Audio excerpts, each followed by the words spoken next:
Hey, hey, hey. Happy Thursday. Come on in, pull up a chair. The Gaming Gang Dispatch is in the air.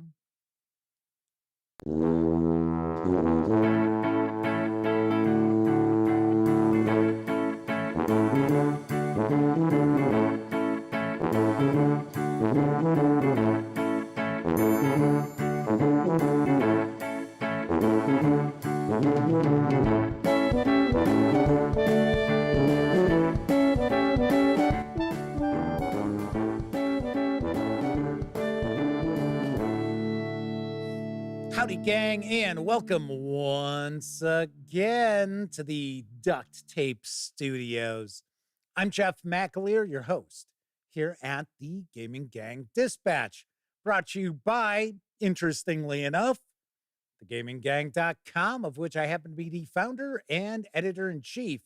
And even more interestingly enough, all month long, I should say all through the month of September, and now into October, we are sponsored by Roll for Combat.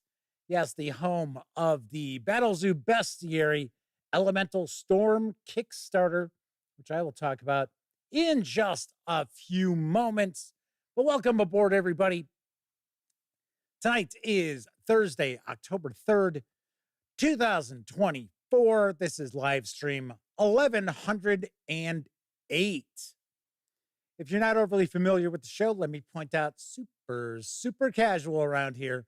We just hang out talking about the latest in tabletop gaming news, and then I'll usually pontificate about a topic related to our hobby, which I shall be tonight, because I am going to share my thoughts on if being a good or even great game master is important in a role-playing game.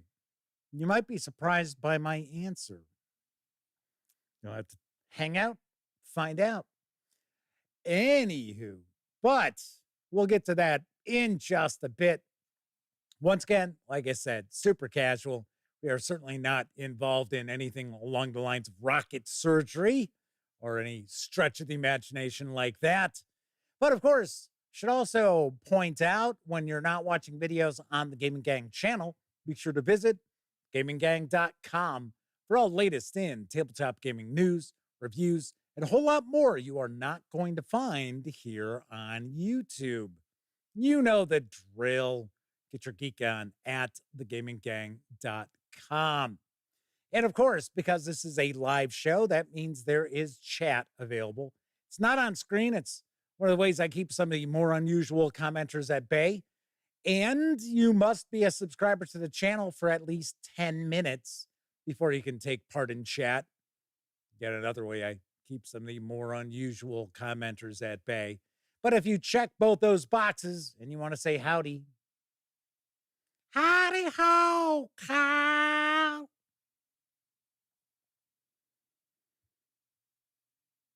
If you want to say howdy, feel free to chime in, and I will do my best to respond. First out the gate tonight is the lovely and talented Miss Sarah D. She happens to be one of our chat moderators here in these here parts. And she's hiding in the shadows with her glittery banhammer. So behave. You don't want to get covered in glitter. I'm telling you that, because glitter's forever. It is. We also have Gleamer RX, DB's with us, as is Semper Buffo, Cthulhu, and Kochansky. So welcome aboard, everybody. So got lots cooking tonight. I have to be very honest. I wasn't sure I was even going to get to do a show tonight. Had some stuff had to take care of today. Been running around. I was actually close to the actual city of Chicago for a change. So I raced back here, but I got everything done. Got everything done last minute. That's why if you follow me on social media, really didn't get any notification that I was going to be doing the show tonight, what it was going to be about or anything like that. I did get something up on YouTube, but all the other social networks that I share stuff, it was about a half hour before the stream started. when people got to find that out. Wall Street technologist Pete Strakolich and our good friend of the show, the Madman, is with us. Yes, the Madman's another of our chat moderators. Yes, how about those Detroit Tigers? Yes, this is the Madman's hometown team. I got to say, Kansas City and Detroit, all that beating up on the White Sox, who were historically bad this year, really helped boost their chances of getting into the playoffs. I got to say, I wish the Cubs got to play them all the time. Anyway, but congrats on the Detroit Tigers moving on into the playoffs. Very nice. Very nice. I would have liked to have seen Baltimore advance because I've got kind of a soft spot for Baltimore because it's been quite a long time since Baltimore was good all the time. And it's been quite some time since they've been to a World Series too. So yes, the Madman says they're not sure what happened to the Tigers, but he's very happy. I can tell you what happened. They benched Javi Baez. Take a look. Take a look. When they stopped playing, when they stopped starting Javi Baez regularly, and I know he also got hurt, but when they stopped playing him in the starting lineup every day, they got better. They got better. All right. So, as I mentioned, the Dispatch is sponsored by Roll for Combat and their Battle Zoo Bestiary Elemental Storm Kickstarter, because you'll be able to deliver a fresh and exciting experience and keep your players guessing with new elemental monsters that channel the power of 20 unique elements, including classic bands like Earth, Wind, and Fire and Air, as well as new elements like music, space, and time. Your players will never know what's coming. But what does award-winning monsters actually mean? Because these monsters are all supposedly award-winning monsters. Okay, so here's how it works. Each monster found within all Battle Zoo Bestiaries, including this one, have been submitted to an open contest for new and aspiring monster designers.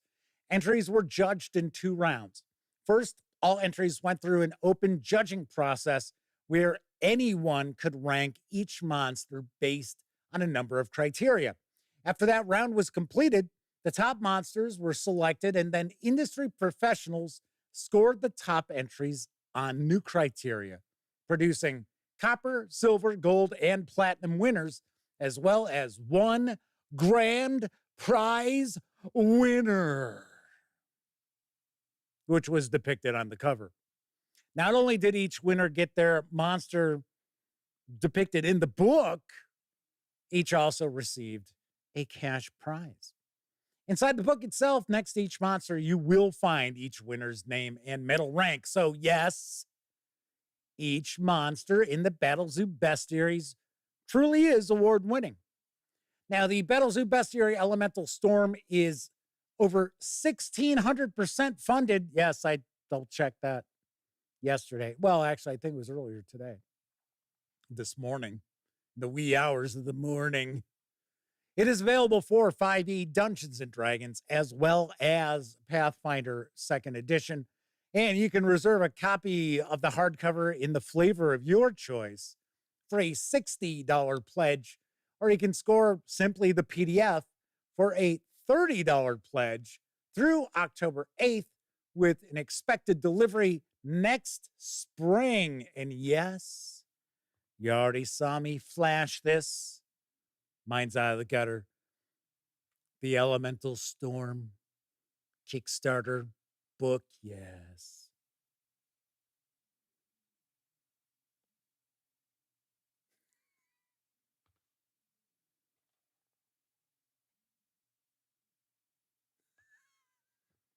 Should I share a real quick peek inside again? Because I see Steven from Roll for Combat hasn't popped in.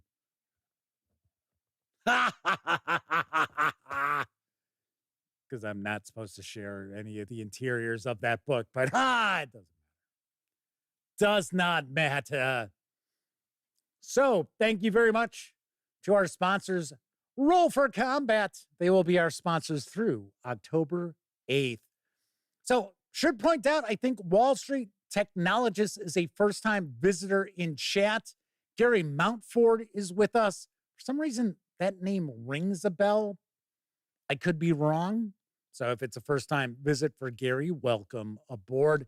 Peaceful Porcupine is with us, as well as Tessie Trekkie, Kevin King, Ars Fabula, and I think that's everybody. I think I've said hello to everybody in chat. Oh, there you go. Sean O'Donnell popping on in. Sean O'Donnell says, Jeff is worse than the Monty Python full frontal guy.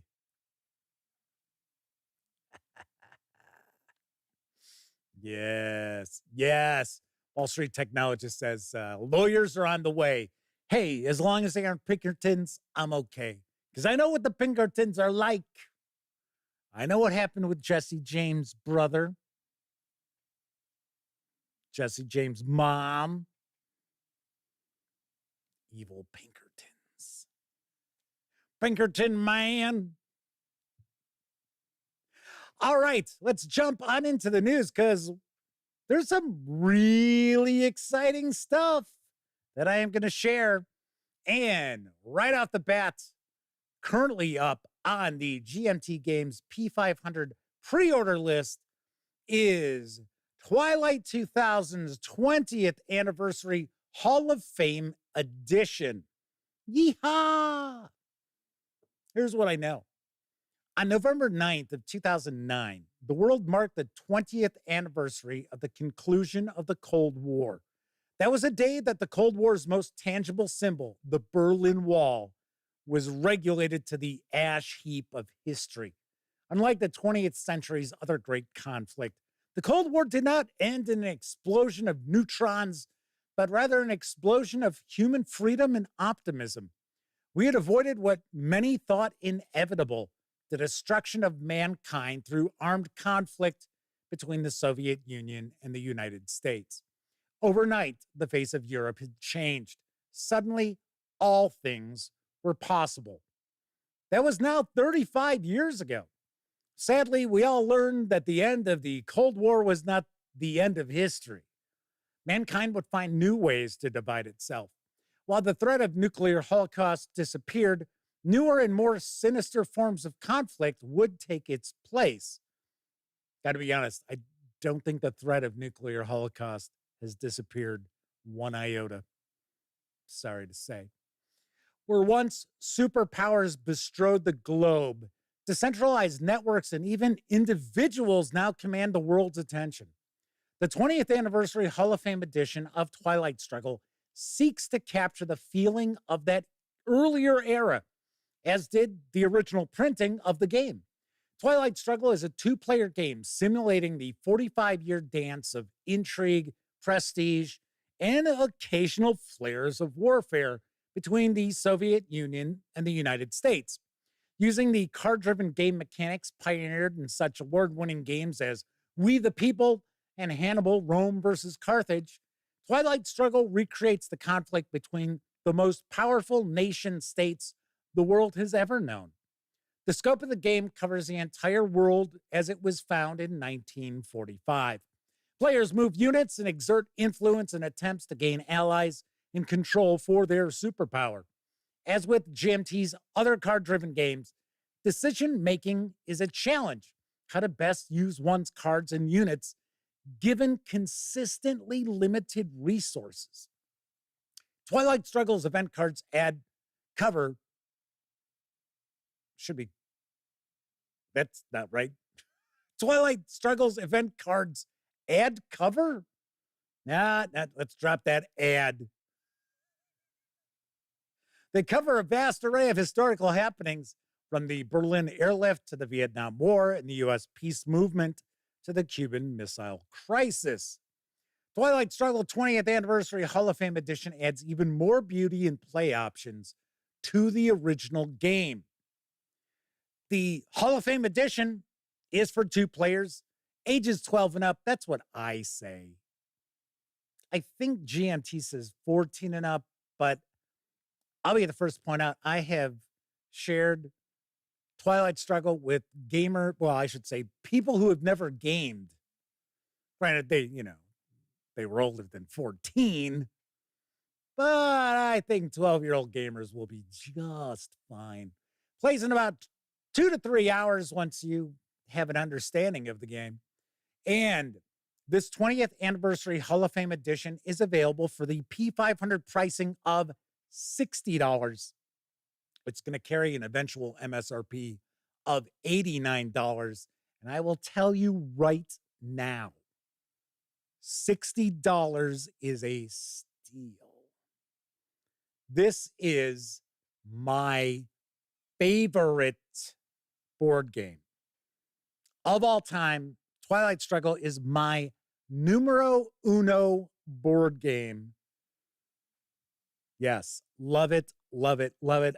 Anybody asks me to play, I'm like, oh yeah, let's go. My best friend Elliot Miller and I, we tend to have our annual Twilight Struggle Challenge, which takes place at Gen Con. And if Elliot doesn't go to Gen Con, then we make sure to get together and play it at least once during the rest of the year. But yeah, I absolutely love Twilight Struggle. This is looking like this is going to be a very nice edition of the game. Now, I don't want to say that it's going to be like that premium edition that came out a few years ago that I wish I had. But looking really nice, looking really good. And it's got an optional new board to kind of spruce it up a little bit too.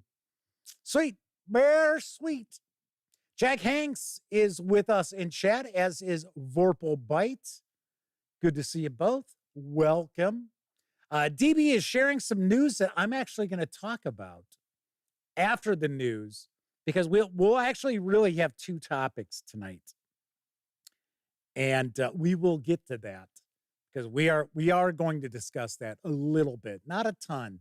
We will a little bit. All right. Let's talk about some role-playing game news, because entering its final week on Kickstarter is the Wild Imaginary West role-playing game. And here's the skinny from Rune Foundry and Boylei Hobby Time. The Wild Imaginary West role-playing game is based on the world created by Boylei Hobby Time, a skilled crafter on YouTube.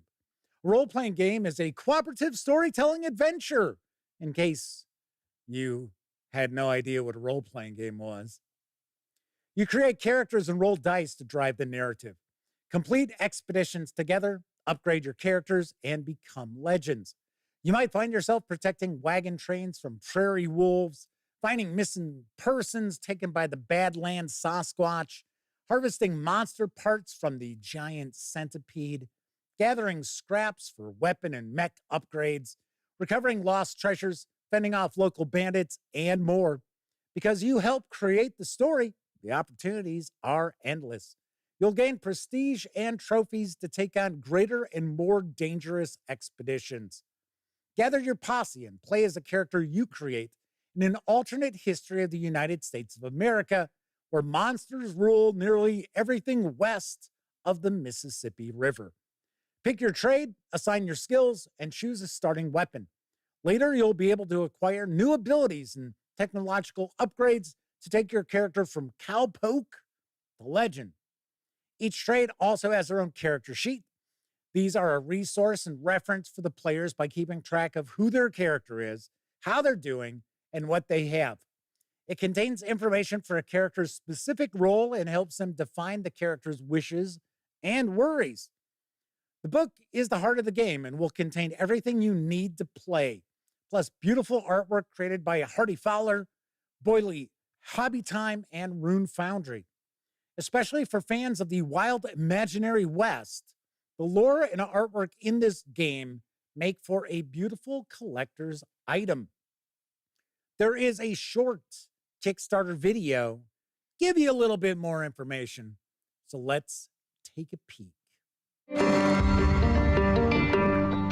How's it going, everyone? This is Caleb from Boylei Hobby Time. For the past 4 years, I've been developing an original universe set in an alternate historical Wild West.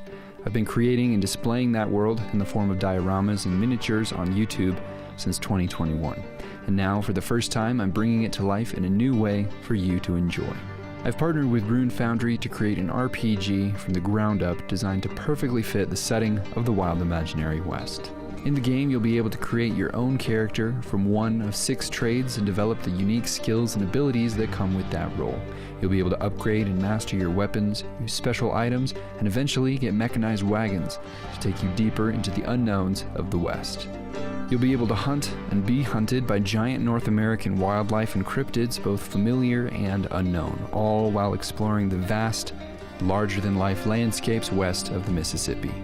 The complete box set, Legendary Edition, comes with 12 official bullet dice, 4 player miniatures, and 5 monster miniatures, plus more if we reach our stretch goals. It'll also include a range tool for measuring distances, a canvas bag for your dice, a printed rulebook, and a printed campaign book. The rulebook will contain exclusive artwork, high-quality images of my dioramas, expanded lore from the world, and everything that you need to experience the wild imaginary West. There will also be some simple rules included for player versus player gunfights, if that's your thing. Please consider backing this Kickstarter so we can continue to expand the world and bring more of it to you. Spread the word with your friends so we can reach more people and with it, reach our stretch goals, which will help make this product everything we'd like it to be. And after that, we'll call it good. The Kickstarter project for Wild Imaginary West is over 500% funded. You can reserve a copy of the physical book and resin dice for a $59 pledge, or grab just the PDF for a $29 pledge through October 10th. Expected delivery for the physical items is next August, and the digital items will arrive in April. At least that's the game plan. So I have to say, this looks interesting. That's why I'm sharing the news about it. It is actually done fairly well on Kickstarter. I think it's about $250,000. That's nothing to sneeze at. I am a little concerned, though, because Rune Foundry is more of like a dice and fashion outlet, as opposed to a game publisher. So, and this is their first Kickstarter. So, I don't know. Fingers crossed everything works out fine. But, when it's somebody's first Kickstarter or second Kickstarter, sometimes some issues pop up. So I did want to mention that. But once again, this looks pretty cool, kind of interesting. Looks a lot more steampunkish than, say, Deadlands would be, or even Haunted West. So, kind of interesting. There are some comments about Wild Wild West and how the spider ended up in the movie. Yes, I know that story too. Gleeman RX. Yeah. The one producer is like, he wanted giant spiders in everything. Yeah. Pretty weird. What a crappy movie, too. It just had massive problems. Massive issues with people not getting along and nobody knowing what the hell they wanted to do. And funny enough, I remember as a kid watching the reruns of Wild Wild West with Robert Conrad, who was actually the stepfather of a kid I went to grammar school with. Oh, no, I'm sorry. I take that back. He was the uncle of somebody I went to high school or grammar school with, I should say. Pretty wild. Moon right along. There is a quick deal currently up on Bundle of Holding, which features the Dread Thingnomicon from Raging Swan Press. And I've got the deets on the deal. Adventurer. For 1 week only, this Dread Thingnomicon quick deal presents for a special promotional price, the complete 476-page The Dread Thingonomicon compendium from Raging Swan Press, with system-neutral lists for every overworked game master of tabletop fantasy role-playing games. These 76 chapters, compiling hundreds of tables Raging Swan has published over the past 7 years in its 20 Things line of mini supplements, give you the tools to add flavor and detail to any fantasy role-playing game session. For just $7.95, you'll get the fully bookmarked 476-page Dread Thingonomicon with a retail value of $28. You'll actually get the PDF in 2 versions, one optimized for printing. Yeah, you're going to print out those 476 pages, I'm sure. And the second for screen reading. You'll also get all 73 chapters as separate text files. How about that? Are you a busy game master? Does session prep take too long? Do you never have time to design the cool little details that bring your game to life? Fear not. That's what the Dread Thingonomicon comes in.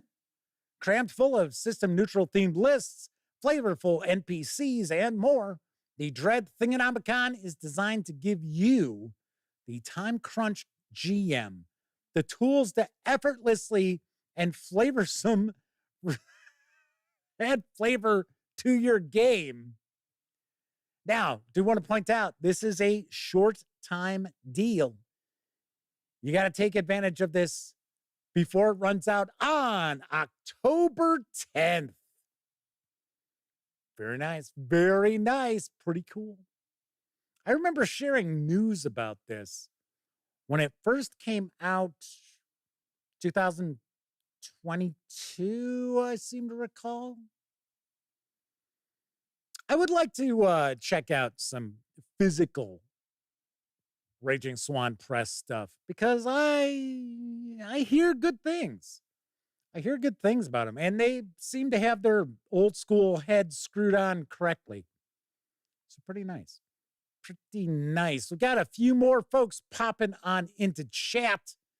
Let's see. Who do we have? Game Cat is with us, as is Kathy Evans, Lord Koss 2000. I don't think I said hello to Lord Koss. So they are with us as well. And Geraldine is joining us too. We got a nice shot, rocking and rolling tonight. All right, let's keep moving along. Hey, it's October, right? It's the spooky season. Hopefully you've been checking out some of the October spooktacular radio shows that I've been sharing each evening at midnight. Of course, I'll have another one tonight at midnight. And right now you can score the free quick start for the upcoming Trail of Cthulhu 2nd edition from Pelgrane Press. Here's the scoop.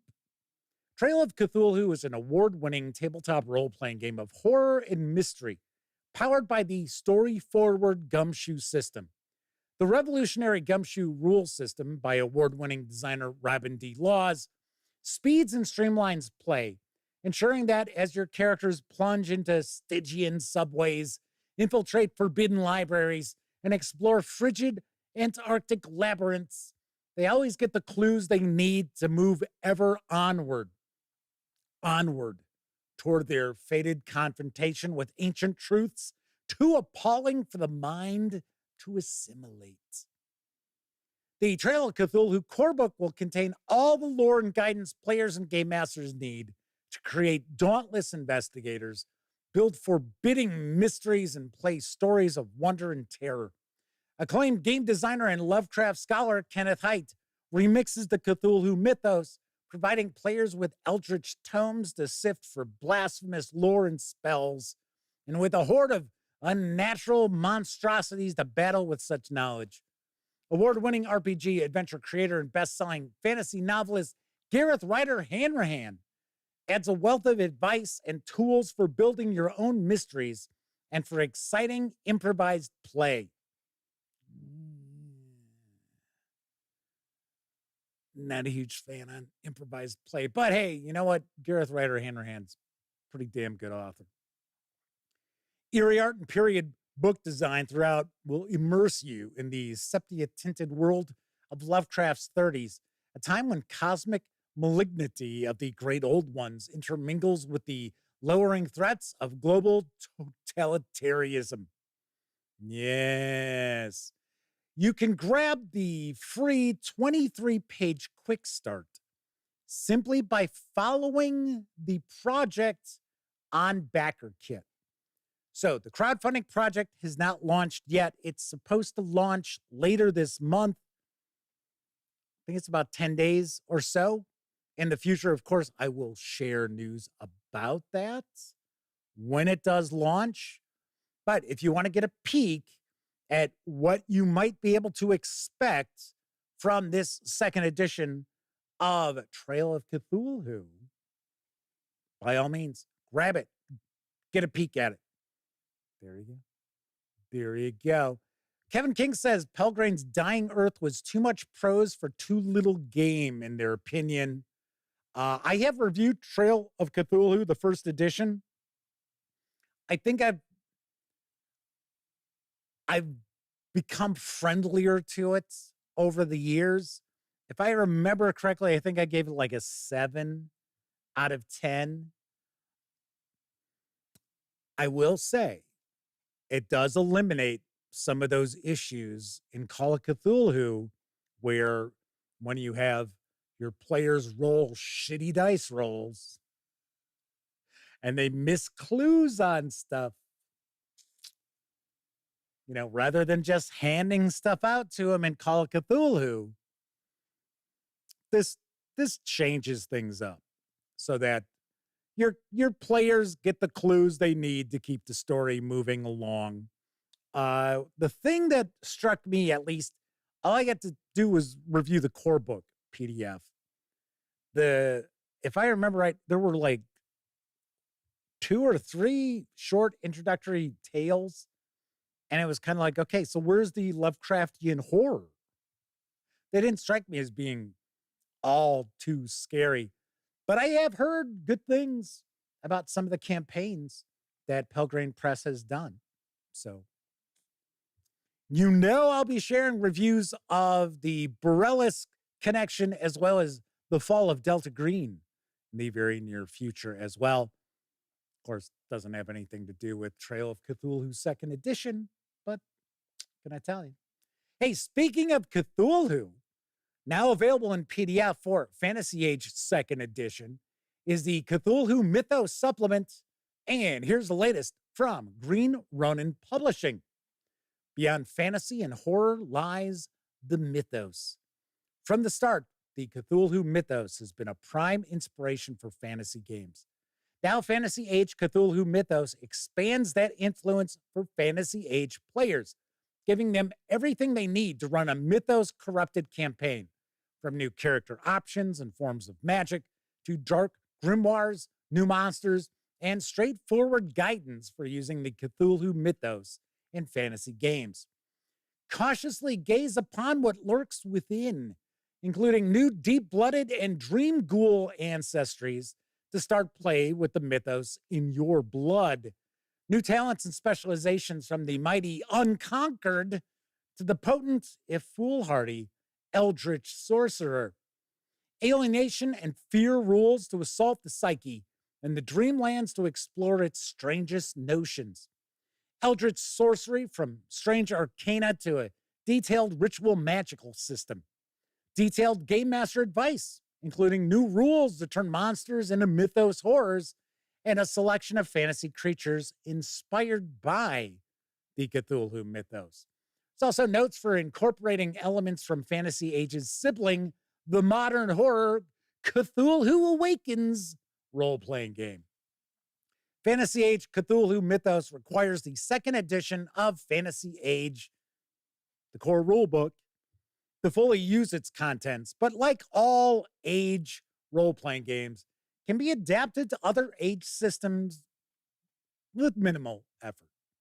The 64-page PDF is available right now over at DriveThru RPG for $14.99. Very nice. Very nice. Sadly, I've never been able to get on board with Green Ronin. I would like to check their stuff out, but it's okay. It's all right. To be honest, I don't even think I ever reached out to them. Or if I did, it was years and years ago. I've said this umpteen times. I'm not real big on reaching out to companies going, oh, could you send me stuff? It's companies tend to reach out to me a lot, which I'll be talking about some stuff that just arrived today in a few moments. But of course, I was talking about Drive-Thru RPG. Don't forget, the Gaming Gang, thus the Dispatch, is affiliated with those One Bookshelf sites. So if you're going to pop on over to Drive-Thru RPG, Dungeon Masters Guild, Storytellers Vault, Wargame Vault, what have you, please stop by thegaminggang.com first. Click on one of our banner ads. That way, if you happen to make a purchase, I get 5% of that sale. And all those nickels, dimes, and quarters really do add up and help keep thegaminggang.com around. Of course, if you like this video, if you like the video, if you dig the channel, if you find thegaminggang.com to be a valuable resource, hell, if you just like what we do, you can always stop on by paypal.me/thegaminggang to make a small donation. Hell, you can buy me a 2-liter bottle of soda.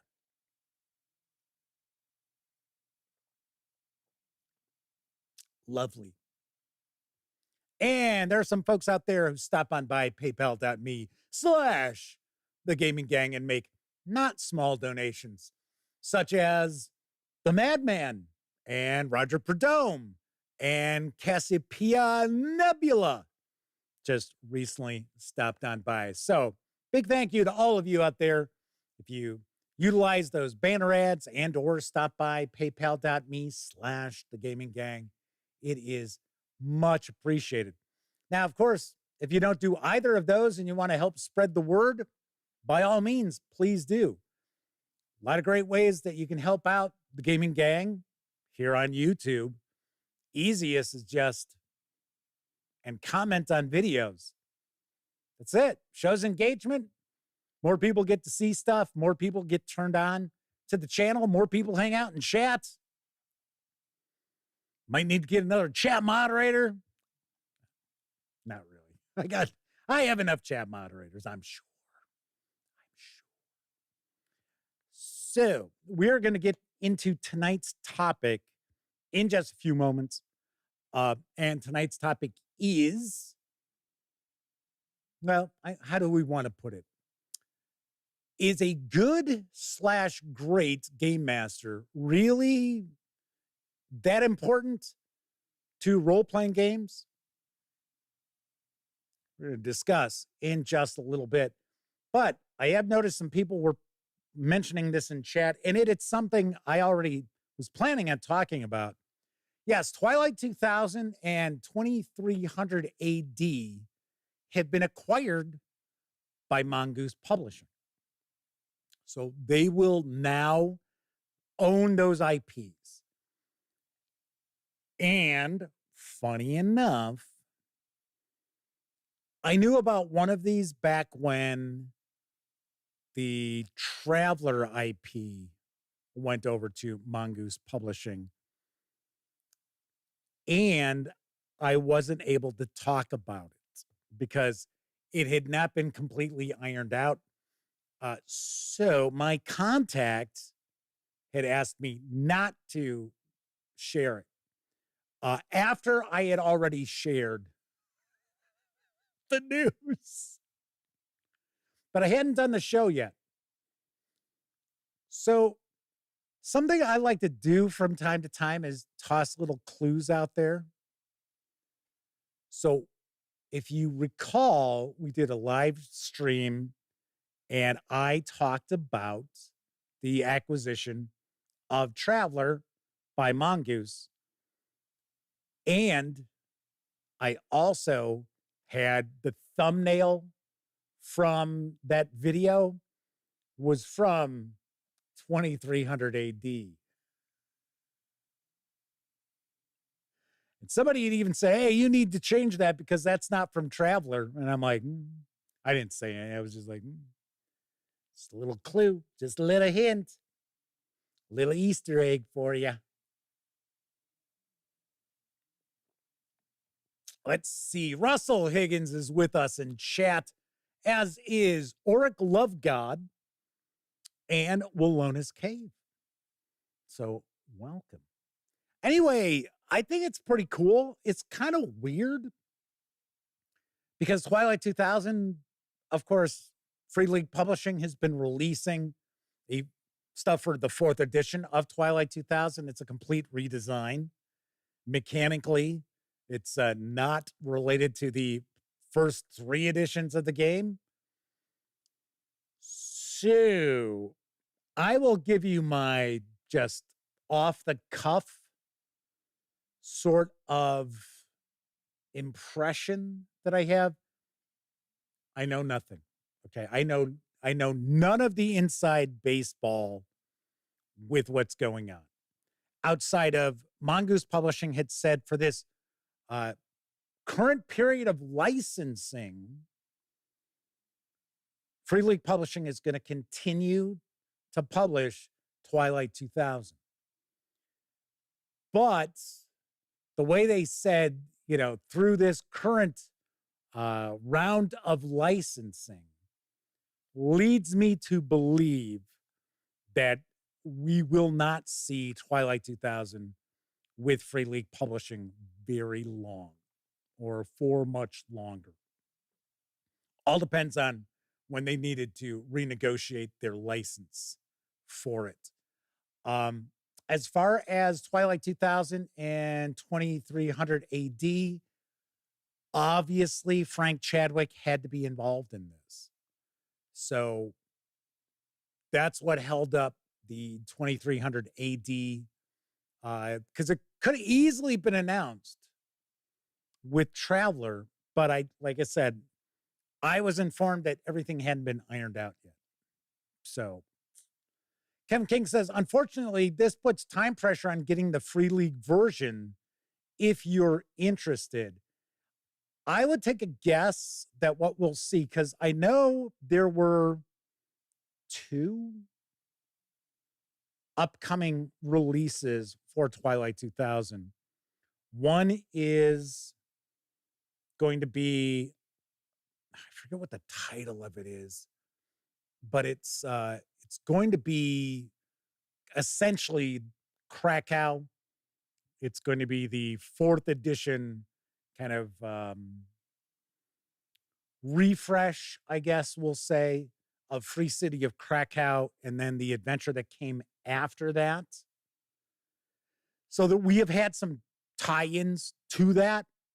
And there you go. DBs also points out Operation Reset.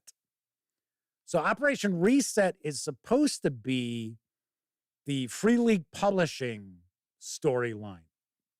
So it's all new, and it's got a little bit of science fiction to it, as far as I understand. Although, if you want to run it as straight military role-playing, you can. So those are the 2 that are supposed to be in the works. And of course, I would assume they'll come out from Free League Publishing. I don't think that they'll end up waiting until it goes over to Mongoose, because the reality is when it goes over to Mongoose Publishing, I would lay money that they will release a 5th edition with different mechanics. Just my 2 cents. Like I said, I don't know anything. I do not know anything, but it would be very strange for Mongoose to have Traveler, right? And 2300 AD. And what is the other one that they just got? I'm trying to remember. I thought there was something else that they snagged.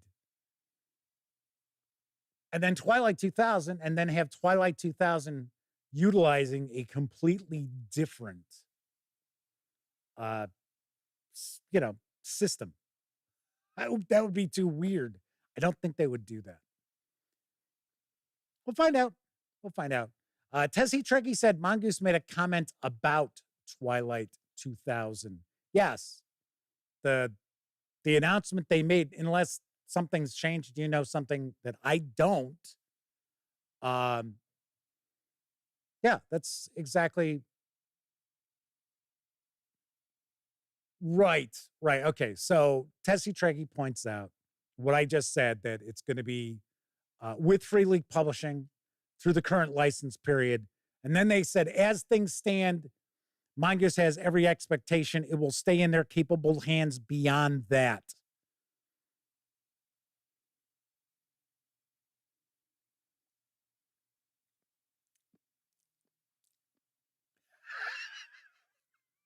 I don't know. I mean, Free League's done a good job with it. I talked about in my reviews of the last two box sets that came out that I'd like to see Free League Publishing do more original stuff. But, Hostile Waters and the Black Madonna, those were good. I liked them. I recommended them. So, yes, I agree, Tessie Trekkie. We'll see. We'll see what happens. I mean, if Free League keeps it, that'd be great. That'd be very cool. And we know that Tomas Harenstam is the driving force of Twilight 2000 being at Free League Publishing in the first place. James Eck says, you seem somewhat doubtful, Jeff. Yeah, because most publishers get along in this industry. I'm not saying that Mongoose and Free League don't. So don't get me wrong there, because I said that.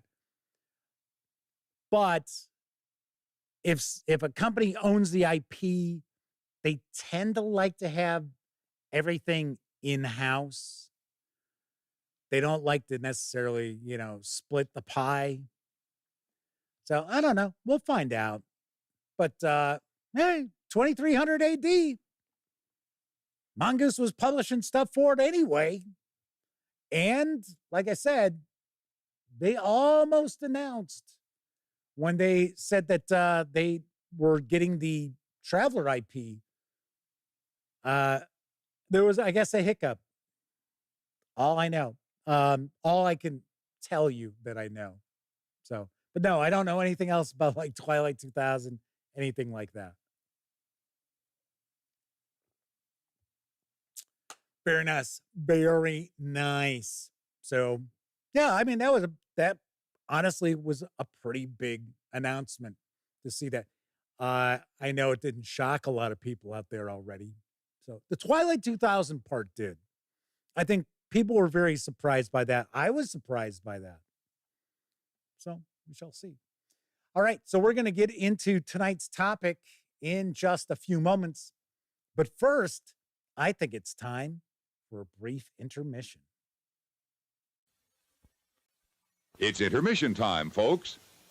Time out for a delicious snack in our sparkling refreshment building. Every item a fresh, appetizing taste treat.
There was something in that burning house when fearless Fred arrived. Without a moment's hesitation, into the flames he dived. He reappeared. The crowd all cheered. The object in his hand. This is what I saved. He said, It's toddy, the chocolate drink that's just grand. Yes, toddy does taste grand. Toddy, the delicious chocolate drink in a can. Ice cold or steaming hot, delicious toddy hits the spot with everybody. During intermission, see how much better that popcorn or those hot dogs taste with toddy. On sale at our snack bar. Delicious. Do you drink Wilkins coffee? No, I don't. Why? Ooh, just checking.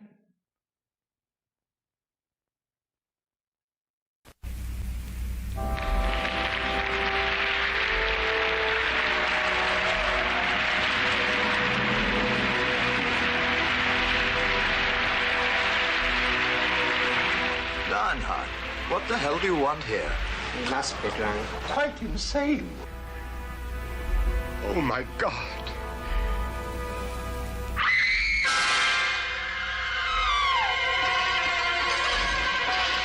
In the midst of life, we are in death.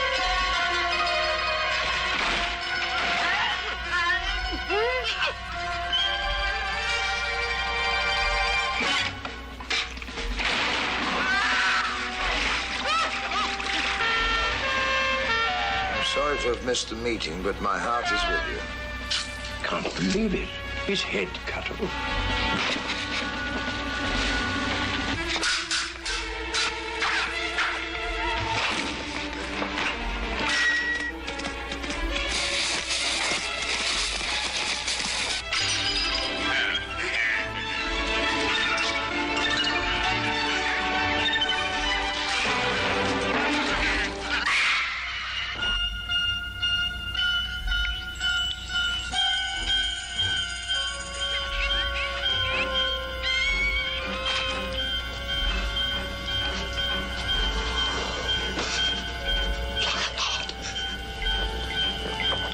Impossible. Good day, Mr. Devlin. Come, fire!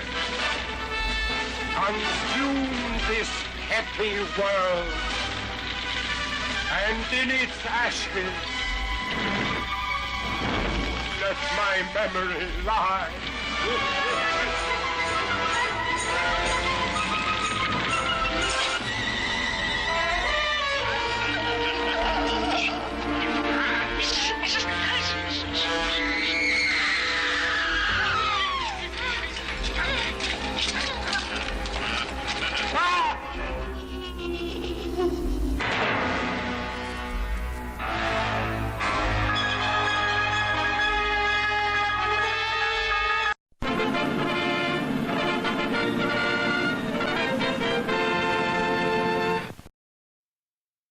Scary kids, scary.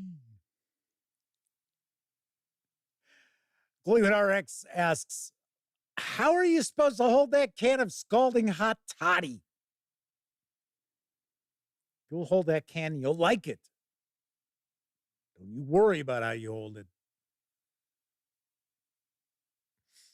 And strangely enough, it looked like that was Hugh Beaumont, you know, Mr. Cleaver, at the drive-in with that young girl, and he was like eyeballing her fierce. It was like, it's freaking me out a little bit.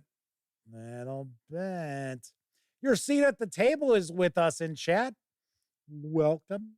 Welcome aboard. All right, so tonight we are going to talk about, is it important to have a good or great game master when it comes to role-playing games? And it's sort of funny because I have had someone tell me that when you put a question in a YouTube video title, the vast majority of the time, the answer is no. So what I like to do is when I place a question in my YouTube video titles, I like to have my answer be yes. So in my opinion, and once again, just my opinion here, I think it's really important for role-playing games that you have a good, maybe if you luck out, great game master, dungeon master, keeper, whatever. In fact, in my opinion, I think it's far more important for a game master to be decent than what game system you use. Because if you think about it, doesn't matter if you're playing Dungeons and Dragons, Rune Quest, Pathfinder 2nd Edition, Castles and Crusades, Old School Essentials, whatever. If you've got a lousy game master, those games are gonna suck. They really will. So, you know, the funny thing is, we have, and I'm not trying to piss on anybody's parade, but there are a lot of people out there who sell products talking about, oh, well, you know, this is, you know, zero prep role-playing game. Oh, use this. Zero prep. Oh. It's like, seriously? In my opinion, once again, if you don't have time to do a little bit of prep, I'm not saying that you have to sit there and study to get ready for a game session. I'm not saying that you got to devote 5 hours for each hour of game. No, nothing like that. But you have to be willing to invest some time and energy into the role-playing game that you're going to run if you want to entertain your players. And yes, I get it. I know there are some people out there, players out there, who it's like, well, they don't care. If the game master could be the absolute worst game master who has ever rolled a set of dice, and the players are like, well, at least we're playing. At least we're playing something. I've said it time and time again. I personally would rather not play a role-playing game than sit there and spend a session with a really bad game master. And there are certain things that you can tell a bad game master does. But what I do want, I want folks to kind of, you know, share their thoughts in chat too, because somebody had commented in the community when I posted what this topic was. They said that as a game master of 50 years, a good or a great game master is not important. And I thought, if you've been game mastering for 50 years, I'm shocked for you to say, no, you don't need a good game master. A good game master, a great game master, doesn't matter. If you've been GMing for 5 decades and you don't think it's important to have a good game master, dungeon master, keeper, what have you, I'm a little surprised. I'm not trying to call that person out. I was just very surprised by that answer. I would think somebody who's been a dungeon master for a couple of years, yeah, they'd be like, no, game runs itself. Game doesn't run itself. It's like, no. Daryl Errett's with us in chat. John Mascola's here with us also. Carolyn says, unless it's a GM-less game, I have to say yes. It's kind of key. Yeah, I would think so. Flaming Huron is with us. Also happens to be one of our chat moderators. So we've got all 3 of our chat moderators hanging with us tonight. Flaming Huron says, weighing in a good game master is more important than a good player. I would agree with that. I would definitely agree with that. Because you can turn so-so players into good players or great players. It's not that difficult if you are a good or great game master to turn a ho-hum player into a good or great player. If you are a lousy game master, you will never, ever be able to take your players to that next level. It just will not happen because a poor game master doesn't have the skills to do it. So a couple of things that I would point out as far as some of the like trademarks of bad game masters is reading directly from the book. Now, yes, I get it. You know, the read aloud, few sentences here and there. Yeah, that's fine. That's cool. I have no issue with that. That's fine. I would do that, especially when it's supposed to be verbatim, somebody saying something. A lot of times I don't want to just paraphrase it, especially if I'm doing it like in character or something like that. But when they sit there and like I'll give you an example, playing a game of Dungeons and Dragons and you're dungeon delving and you enter a new room and they read the room description to you from the book. I've seen game masters do that. I have seen them do that. And it's like, really? Seriously? But once again, that is an example of a game master who just doesn't want to do any prep. Maybe they read a portion of the adventure that they're running. Bad game masters normally don't homebrew. Strangely enough, because it takes time. And I think that is like the big problem with game masters who aren't very good is, once again, they don't invest time. It's kind of it. Your seat at the table says, most of us are average game masters. That's something that I think that a lot of game masters out there sell themselves short. And I think the actual plays that have come out that have been popular have made game masters far more self-conscious and made them think that their skill level is far lower than it actually is. So I always say, if your players are having a good time at your table, and I'm not saying that after the game session's over, they're like, oh yeah, that was great, Bill. Thanks so much for having us over. Thanks for the snacks. Really had a good time. See you next week.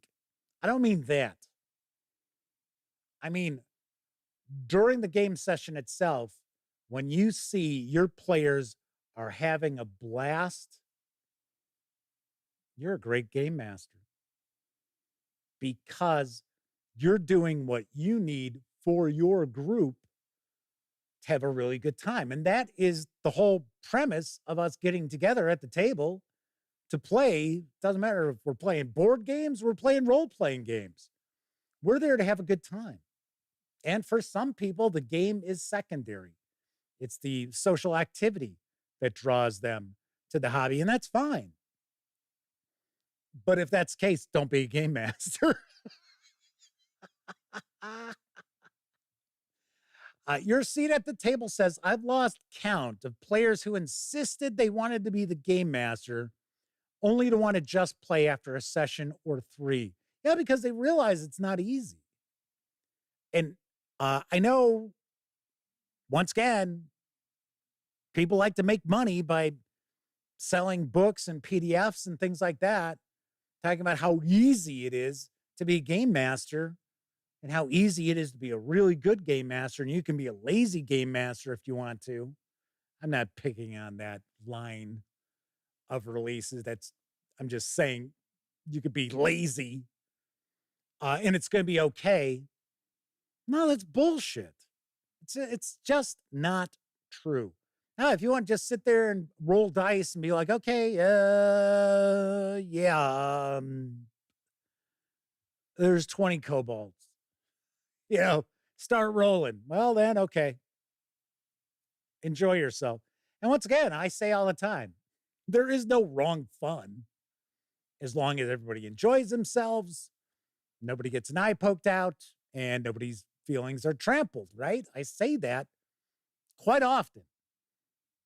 So, if that's what you enjoy doing at your game table, that's fine. But that doesn't make you a good game master. Let's see. GM sins good players cannot overcome. The GM NPC who's the true hero of the scenario. Oh, yes. That is another trademark of bad game masters when they've got their we've got Mary Sue, and isn't the male equivalent of that the Gary Stew? Or it's sort of like, really? Yeah.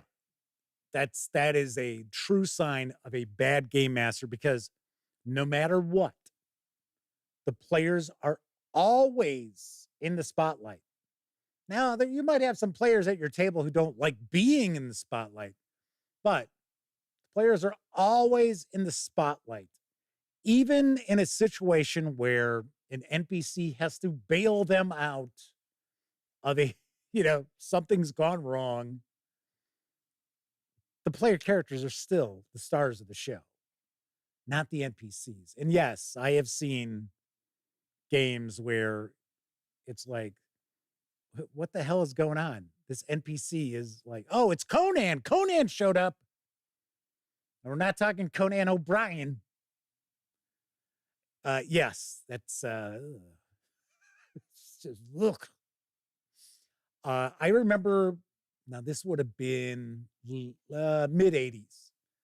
I actually played some D&D with, there were only two of us who were playing and one person game mastering. Another great sign of a very poor game master is that they just give you everything, hand you everything on a platter, and you don't really have to do much to get it. That it's like, oh, I remember, I think I was third level. And I mean, I had like a Vorpal sword and I had flying carpet. It was like, come on.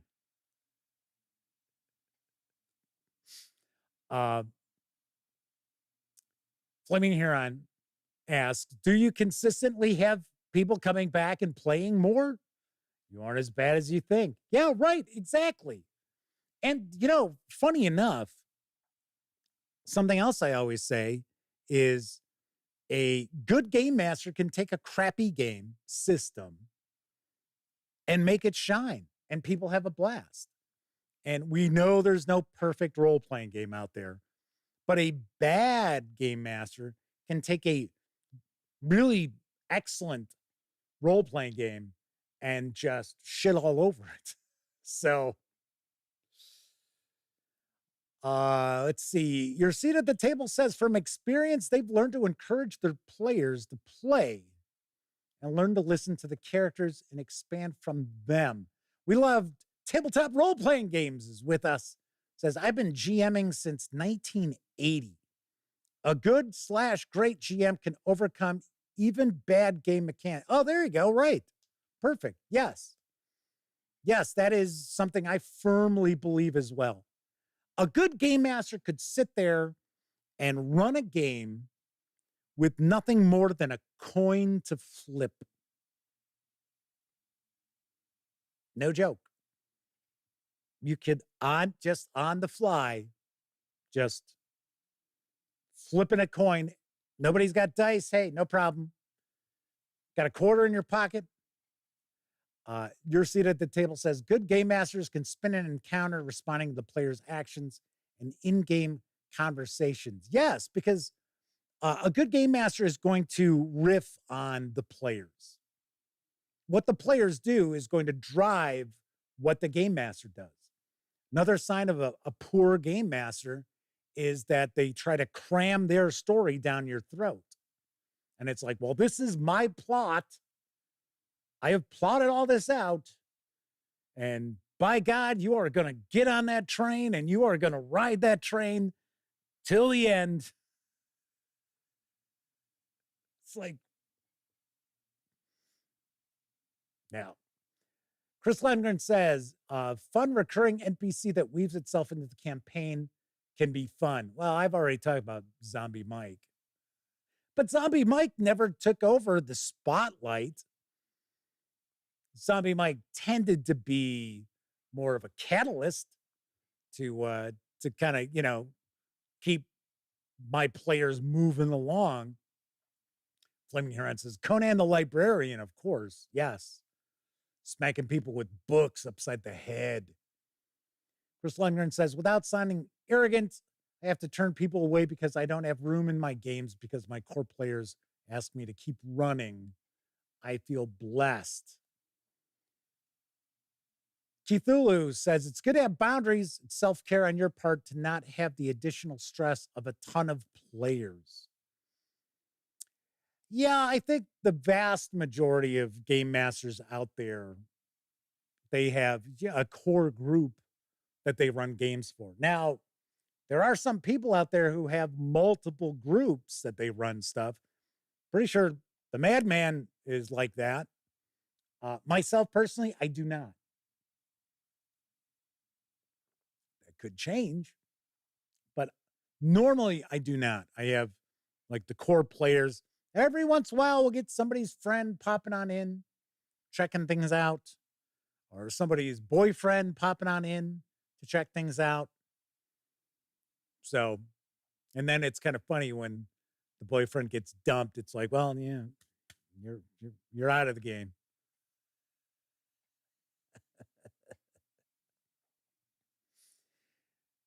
So, regardless of what people tell you, and regardless of people who will sit there and try to pitch their books and their PDFs and things like that, telling you that, just have an idea of the rules to the game. And, you can improvise everything on the fly. And you and your players can improvise the adventures. Nope. Well, okay. Could you? Yes. Yes, you could. Are you going to have a good time? No, probably not. So that's one of the things that kind of throws me when I see some of the stuff that's out there as far as the, 60-second prep kind of stuff. You never hear anybody talking about how, oh man, I picked this up and this just changed the way my life is at the game table. It's like, nope. If it did, it was for the worse. DBS, where are you guys finding all these players? Yeah, because for a lot of people out there, it's not easy. It is not easy. Somebody just asked me about, Flaming Heron says, speaking of games, how's WIFRIP going? WIFRIP probably isn't going to happen. Because I don't have time to invest in Foundry. And the problem with Warhammer Fantasy Roleplay for Foundry is the actual implementation's really well done, but the maps and stuff like that are not good. They are not good at my friends over at Cubicle 7 Games gave me some Foundry stuff, right? And I was, peeking around in that, and the maps you would use in Foundry are like the Game Master maps from the book. It's like, so as I mentioned, in case you might have missed it, I understand that Troll Games is expecting to have their Castles and Crusades Foundry module done next month. So I am kind of kicking around maybe doing that and running like just like a classic AD&D or D&D adventure, because I guarantee you stuff that's been out for decades, loads of people have made virtual tabletop maps and shared them online. So Flaming Heron says, weird. I thought Foundry was pretty good generally. Foundry is really good. Don't get me wrong. It is. It's just the implementation from Cubicle 7 Games for WIFRIP with their modules and that. Like, what do I have? I've got Rough Days and Hard Nights. And then I have Ubersreich Adventures Volume 1. And they don't have like VTT maps. I mean, there are maps to use, don't get me wrong, but they're just, there's numbers on them for each of the, areas and stuff. It's just the Game Master map.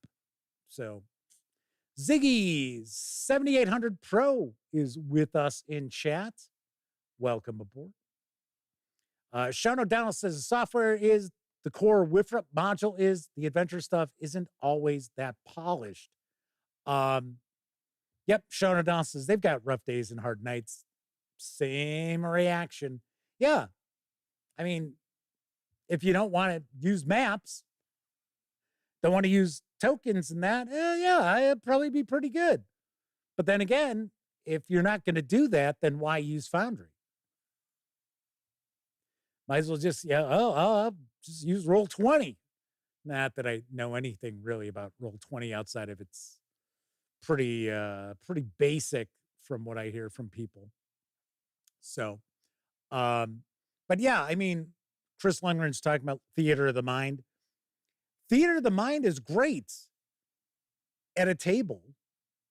Then that's fine. Electronically does not work all that well. Does not work all that well. Kevin King says, sound like they didn't finish their virtual tabletop implementation before selling it. Well, they finished it. It's just, it's not only Cubicle 7 Games.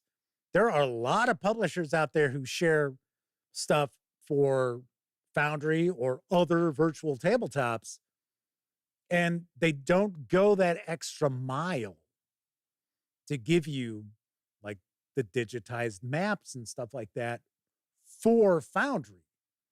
It's just, okay, well, here you go. Here's a big JPEG of the map from the book. So, yeah, anyway. But the whole point I want to make with tonight's topic is that don't let other people try to tell you that you don't have to invest time and energy in being a dungeon master, game master, keeper, whatever, narrator, whatever your game calls the person who basically implements everything. It's just not going to happen. And this is the thing that really drives this, why I'm telling you this kind of stuff. Because you don't want to be the person who gets your friends together to play something, you half-ass it. And then your friends are like, role-playing games? It's like, oh, hey, you want to join our game? We've been running this game. We've been playing this game for about 8 years. Nah, that's okay. I tried that once, and it just wasn't for me. You don't want to be the guy or gal or person that is the cause of that. So you do have to invest some work. But once again, if you already have a group and you're playing on a relatively regular basis and your group is enjoying themselves and they keep coming back, even if you don't think you're a very good game master, I'm going to tell you right now, you are, because you're getting it done. And that's one of the biggest things, is just doing it and doing it with enthusiasms. So there you have. So Chris says it's not been his experience. They're on camera. They use pictures, whiteboard, sound effects. I don't want to do that. I don't want to invest that kind of time because I don't have that sort of time. I don't want to just fight. I don't want something it's just fire and forget, obviously enough. But I have enough time investment with this, right? I don't want to be like, oh, okay, let's see. What sound effects do I want to use for this part of the cavern? There's 100 sound effects. Which one do I want to choose?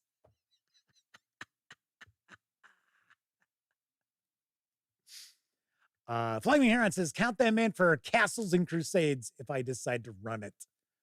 I have to see what I'm going to talk to my contact over at Troll Lord Games. I have 2 contacts at Troll Lord Games. See what's cooking with that, because I thought there's like an unofficial Castles and Crusades Foundry module that's out there. I mean, look at Foundry. Just about every, I was going to say popular role-playing game, but there are a lot of role-playing games that are on Foundry that have pretty small audiences. Although, they're probably pretty rabid fans of it.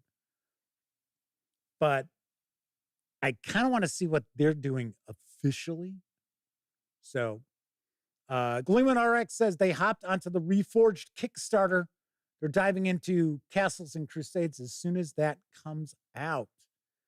I think, if I remember correctly, I think they were planning that for November. But you never know, right? Because, Troll Lords, they're just a handful of people. It isn't like a ton of people there, right? So there's their marketing folks, and then you've got Steven Chenault, Davis Chenault. Those are your 2 main guys. Then they have some, I don't want to say freelancers, but they've got folks who, kind of contribute. I guess we'll call them contributors. So Sean O'Donnell says, yeah, there's a CNC Foundry module, and it basically works. There's a quick start module for it too. Chris Luger says, I hear you, Jeff. What works for you is fine. Yeah, and you also got to realize too that if I'm running something that's going to be Foundry, I'm probably not going to really know the people who are playing. So in case, Flaming Heron turns out to be a flaming asshole, I don't want to invest that.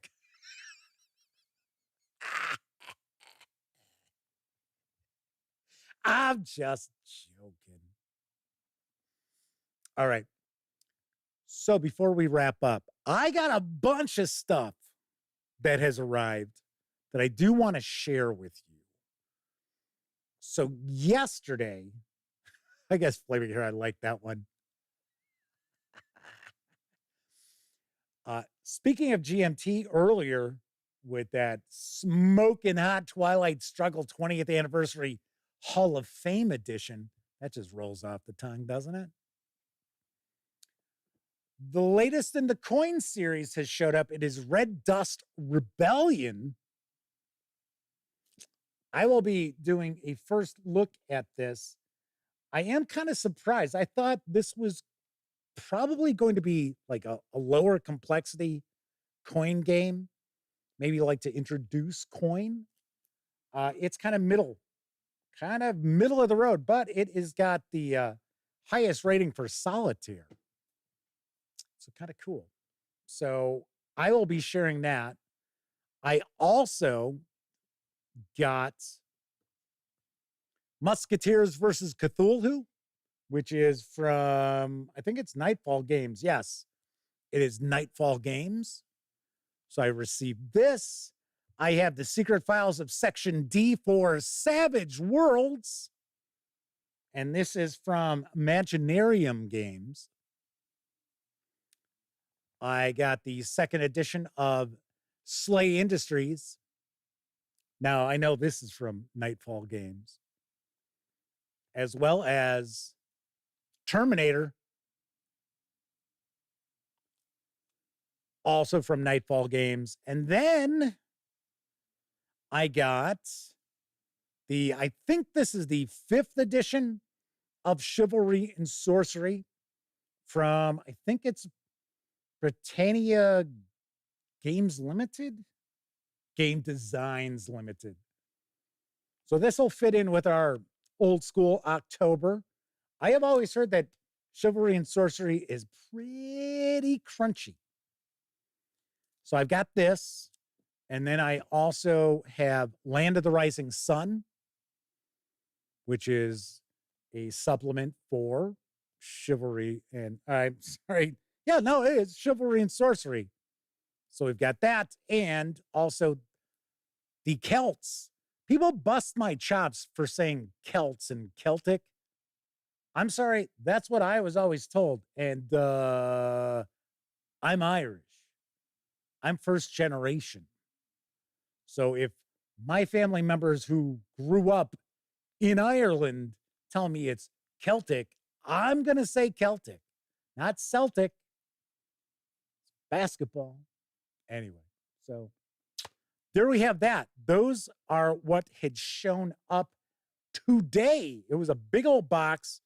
There is a publisher kind of along the lines of, say, like Exalted Funeral.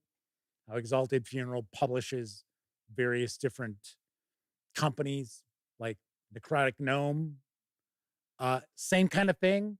They said, hey, Jeff, would you be interested in maybe checking out some of our games? And I was like, yeah, sure. I said, okay, well, we're going to check with the various different companies, see what they want to send you. Well, that's what showed up. Chris Lundgren's curious, what would be easier, Pendragon or Chivalry and Sorcery? I'll tell you right now, Pendragon. I don't even have to open this book. I can tell you Pendragon. Because like I said, I have heard people talk about Chivalry and Sorcery possibly being the crunchiest fantasy role-playing game out there. We'll see. We'll find out. I'm kind of curious because it's been around for a long time. Long time. All right. Fleming Aaron says, you're saying it right, Jeff. I know, but I've had people tell me, oh, no, that's not right. Like, okay. You can tell me I'm wrong on that all you want. That is a hill I will die on. Well, not literally. I'd call it whatever the hell you want if you're going to kill me. But Flaming Heron says, pretty crunchy. Yes. Chris asks, is there a quick start for it? I don't know. I honestly do not know. I have shared some news pieces about essentially all of these except for the Secret Files of Section D, which once again, for Savage World. So I know the madman's going to be like, going to check that video out when Jeff shares it. I understand that. This is the only thing that I haven't actually shared news about in the past. I have shared news pieces about Chivalry and Sorcery. In fact, I am positive I shared a news piece when the newest edition, which is what we've got right here, was coming out or was kickstarting, something along those lines. So There you go. There you go. All right. So that's it for this time out. I should mention I'm going to have a lot of videos popping up. I am trying not to spoil everybody by doing like multiple videos a day. Because last, what was it? Monday? I think it was Monday. I had 4 videos up or something like that. I was like, geez. It's like, I don't want people sitting there thinking, oh, what the hell, man? Jeff only shared 2 videos today, that lazy bastard. Like, no. But I am going to be shooting a lot of video down here in the Duct Tape Studios this weekend and Monday. So stay tuned. I will have some goodies out there. I am going to try to, where did I just put it? What the hell? Oh, here it is. I'm like, where did this go? I will probably get a review of this out pretty quick because for one, it's October, right? Come on, some horror stuff. And this looks 120 pages maybe. And I am curious about this. I have shared a couple of news pieces about this, one for the Kickstarter and one for when it came out in print. So also should mention big thank you to our sponsor, Roll for Combat, and their Battlezoo Bestiary Elemental Storm Kickstarter. If you have not had opportunity to check this out, take a peek, especially if you run Dungeons and Dragons or Pathfinder 2nd edition. All right. If you were watching live, thank you very much. If you watched live and took part in chat, bigger thank you, because not only are you keeping me company, you already know you keep each other company while I'm babbling on about stuff. So I definitely appreciate that. But of course, I know a lot of folks, they don't get an opportunity to watch live. Doesn't matter if you watch live or on Memorex. Thank you for taking time out to watch any of the over 2,000 videos here on the Gaming Gang channel. Really, really does warm the cockles of my heart. All right, everybody, enjoy the rest of your week. Have a great weekend. And I will be back on Tuesday. Once again, I'm Jeff McAleer, and until I see you next time, certainly hope all of you get to enjoy plenty of great... Well, wait a second. Almost forgot. If you like the video, give it a quick thumbs up. Subscribe to the Gaming Gang channel if you haven't already. And if you do subscribe, don't forget, ring that bell, because it'll not only let you know when the Dispatch streams live, Tuesday, Wednesday, and Thursday evenings at 7 p.m. Central, right here on YouTube. It'll also let you know when I share other videos, such as, well, hey, that review of Musketeers versus Cthulhu I'm planning on sharing with you. Of course, when you're not watching videos on the Gaming Gang channel, be sure to visit gaminggang.com for all latest in tabletop gaming news, reviews, and a whole lot more you're not going to find here on YouTube. You know the drill. Get your geek on at thegaminggang.com. All right, everybody, I'll be back Tuesday. And as always, I certainly hope all of you get to enjoy plenty of great gaming with your gang.